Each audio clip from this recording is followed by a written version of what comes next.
am at an extreme disadvantage here because Devin apparently is almost fluent in French. No, no, no, no, no, monsieur. I love the compliment, but il était une fois, once, which means once upon a time, not anymore. What do I need to know? I mean, I think the most important phrase, the very first phrase you should learn is parlez-vous anglais? If you don't speak any French at all, if you could just walk up to someone in the street and help, you can say parlez-vous anglais, and they will immediately switch into English and help you. And you've shown respect for their language and their culture, but also shown that you're not ready to have a conversation with them in French. So that would be my advice. Say it slowly for me. Parlez anglais. So that's the first one.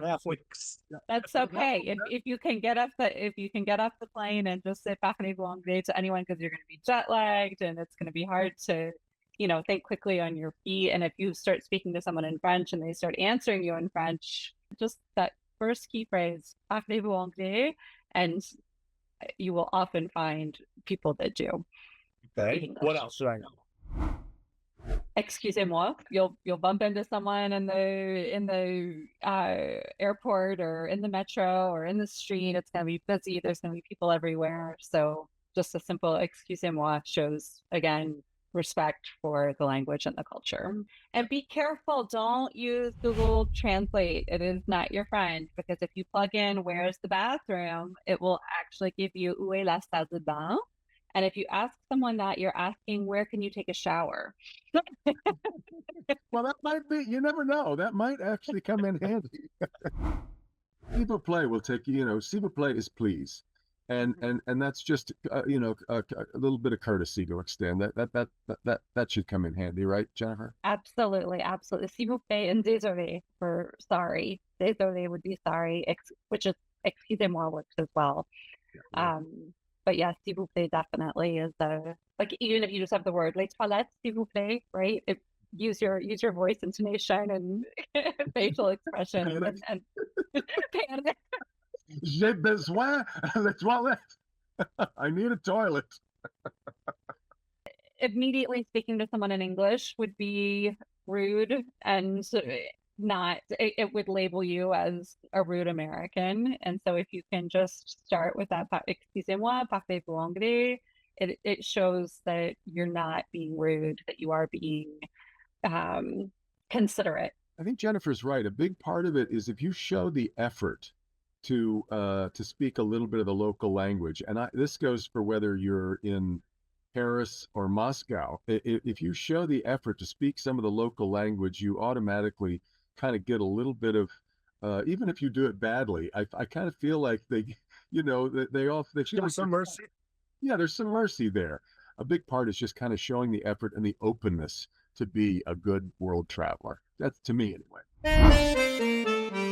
Jennifer, what are some of the cultural things that, a first-time traveler to France might be shocked or surprised by? As Americans, we tend to walk around with these very open expressions on our faces, right? And smile at everyone that we pass in the street. And it'll be this sort of thing of like, oh, I'm in Paris.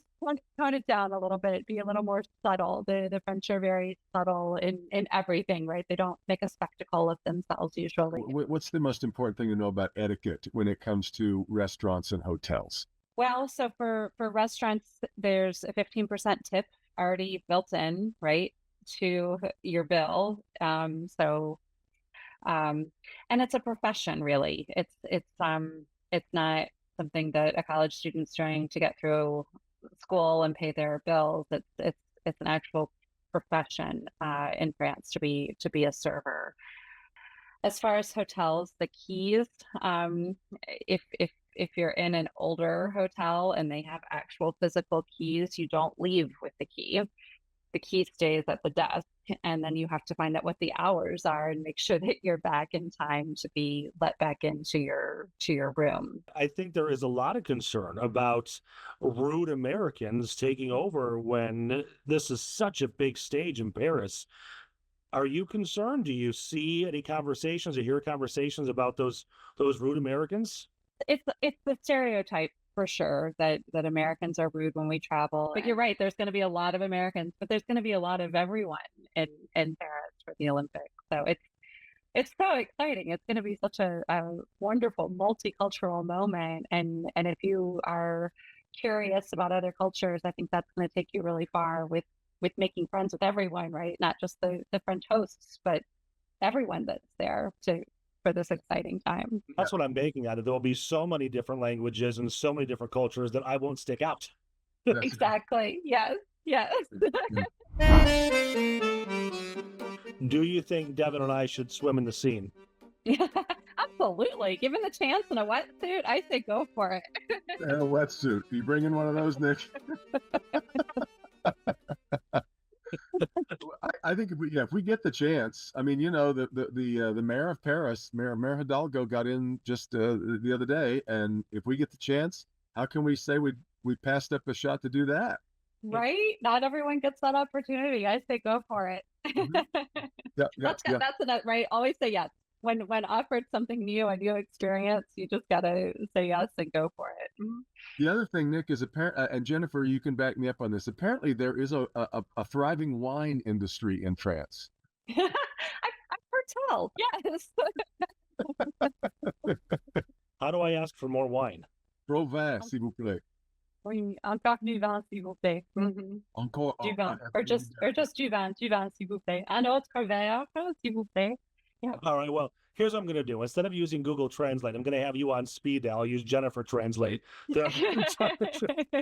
I'll be delighted.